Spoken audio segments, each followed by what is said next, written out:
Նախ երեկվա հեռուստաբանավեճի հետ կապված, տեսեք դուք բանավեճում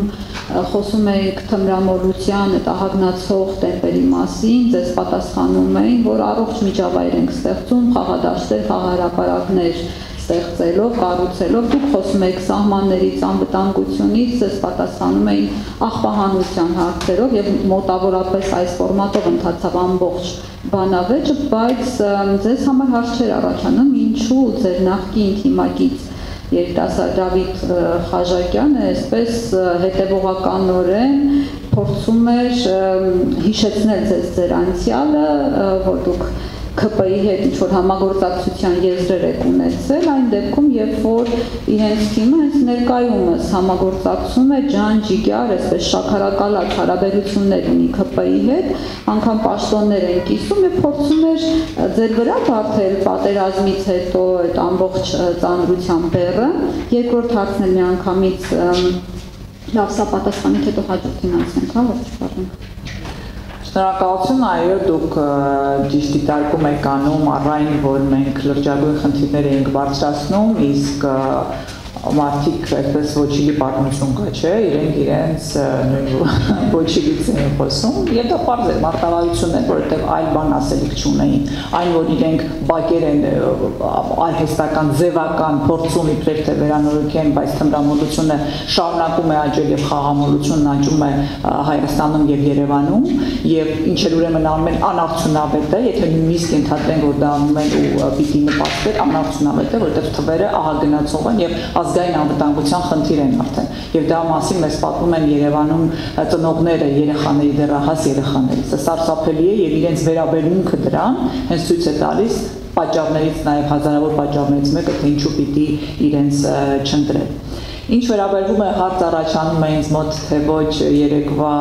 վարքագծից Դավիթ Խաժակյանի, ոչ չի առաջանում հարց, որովհետև ես հասկանում եմ, որ նա հատուկ հանձնարարություններով էր այդտեղ, եւ ես հասկանում եմ, որ իրենք ու կարեկցում, որ այս ընտրությունների արդյունքում այլևս հնարավորություն չեն ունենա նման ամբիոններից օգտվելու, բայց ես կարող եմ ասել, որ իրենք ավելի լավին կարող էին արժանանալ, եթե նման դիրքավորում չունենային եւ նման վարքագիծ։ Ես կարող եմ միայն կարեկցել ու ցավալ, բայց չզարմանալ չէ։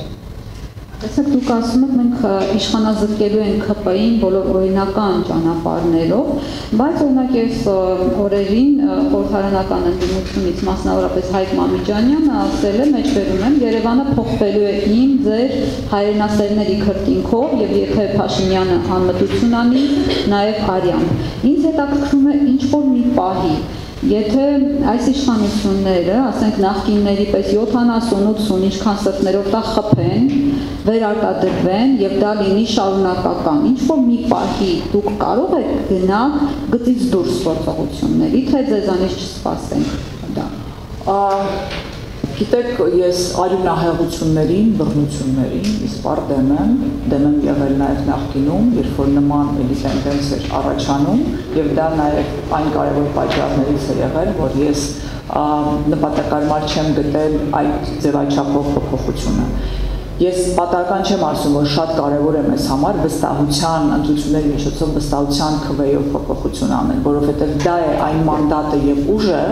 որը քեզ տանում է առաջ քո պետության հետ մեկտեղ զարգացման գրավական այդ մանդատի մեջ է, բայց այն պիտի լինի ժողովրդի տված վստահությամբ։ Ու դրա համար է, որ մենք ջանք չենք խնայում մարդկանց հետ աշխատելու, որ գնան ընտրության ու ընտրությունների միջոցով փոփոխություն անել, որովհետև օրինականությունը, իրավական երկիրը մեզ համար սկզբունքներ են, ոչ թե թղթի վրա գրված խոսքեր։ Եվ ես կարծում եմ, որ մենք պարտավոր ենք այս ճանապարհին հետամուտ լինել։ Պարոն Առաքելյան, ձեզ մեկ հարց, դուք օրերս ձեր Facebook-յան էջում կիսվել էիք քաղաքացիներից ստացած այն հարցերի շարքով, որոնք ուղղված են մասնավորապես Տիգրան Ավինյանին, դուք մեջբերում եմ հարցերը, հա, ճիշտ է, որ դուք թմրանյութեր եք օգտագործում, ճիշտ է, որ դուք բանակից ազատվել եք կաշառքով, ճիշտ է, որ պատերազմի օրերին COVID-ով եք վարակել բարձրաստիճան պաշտոնյաներին եւ զինվորականներին, նշում եմ ամենաակնառուները, հա, եւ ճիշտ է, որ Այգեձորի ձեր առանձնատունը արժի $10 միլիոն։ Ինձ հետաքրքրում է գոնե այս 4 հարցերի ենթադրում եմ, որ պատասխանը դուք ունեք։ Ես կխնդրեմ կիսվեք այդ պատասխանով $10 միլիոն վարակելու մնացած բոլոր հարցերով։ Չէ, անկեղծ այդ հարցերի պատասխանը չունեմ եւ իրոք նպատակը նա է, քանի որ բարբերաբար նման հարցեր լսում ենք հանրությունից, եւ կարծում ենք, որ պետական պաշտոն զբաղեցնողները եւ մարդիկ, ովքեր թափանցիկության եւ ժողովրդավարության շղարշի ներքո փորձում են իրենց գործունեությունը ցավալել, առնվազն հանրային հետաքրքրություն եւ նաեւ պաշտոնական գործունեության համար կարեւորություն առաջացող հարցերի վերաբերյալ պետք է հանրությանը տան պատասխան, եթե մենք ունենայինք հստակ փաստեր, ոչ թե հարցեր կտայի, այլ դումներ կանեի, բայց նաեւ կարծում եմ առիթ կլինի նաեւ ձեր կողմից այդ հարցերը տալ Տիգրան Ավենյանին կամ այն մարդկանց, ովքեր պատասխանատու են, եւ հուսով եմ Տիգրան Ավենյանը պատշաճ կպատասխանի, քանի որ այդ հարցերը ոչ թե ինձ է հետաքրքրում, այլ դրանք հարցեր են, որոնք պետական պաշտոնյան թափանցիկ գործունեության համար պետք է ներկայացնի հանրությանը։ Դրան լրացում էլ, եթե կարելի է, տեսեք ես։ Անորում կարող եք այլ հարցեր էլ ավելացնել։ Հա, իմ կողմից կավելացնեմ իհարկե, բայց դուք այս հարցերի մեջ կար հետևյալը, որ դուք փայ ունեք մի շարք բիզնեսներում, մասնավորապես Բիլայնում եւ Ֆիրդուսի շենքերում, դուք օրերս ձեր թիմով, նաեւ Տիկին Թանդիլյանի հետ հանդիպում եք ունեցել ֆիրդուսցիների հետ, այս հարցի պատասխանը իրենք տվել են, թե չեն տվել։ Այն որ Ֆիրդուսում տեղի ունեցող շինարարական գործընթացները բավականին մեծ ռիսկեր եւ մտահոգություններ պարունակում գաղտնիք չէ, քանի որ ինքը երկար տարիներ այդ Ֆիրդուսի վերակառուցումը քննարկվել է տարբեր կառավարությունների ժամանակ եւ քաղաքային իշխանությունների կողմից եւ այսօր այնտեղ տեղի ունեցող պրոցեսները բավականին մտահոգիչ են եւ գերակաշահի ճանաչման, որովհետեւ գերակաշահի ճանաչման համար կարեւոր է հենց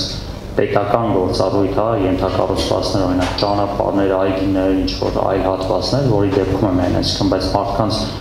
տները քանդել, տեղը այլ մարդկանց համար տանել սարքել, ինքը գերակաշահի տրամաբանության մեջ օրենսդրական չի տեղավորվում, հետաբար դրանից սկսած նաև տարբեր փոխհատուցումներից սկսած բավականին մեծ ռիսկեր կան, այդ չեմ ասում այդ հատվածում Երևանի կենտրոնում պատմական, հիշողության եւ պատմական մի շարք հուշարձանների խեղաթյուրման, քանդման եւ հենց հանրապետության հրապարակի կողքը կառավարության շենքից, հրապարակի հատվածից բարձր շենքերի կառուցումը։ Ինչ վերաբերում է հնարավոր կապին, ընդհանրապես կամ արձանագրել, որ դեռևս 2018-19 թվականին հրապարակային դա նաև կար, որ քաղաքապետարանի եւ կառավարության միջև այսպես ասած վեճ կար, թե ի վերջո այդ Ֆիրդուսի գործընթացի տերը ով է եւ ի վերջո կանոնικά քաղաքային գործընթաց էր, փոխանցվեց կառավարությանը եւ Ֆիրդուսի շինարարության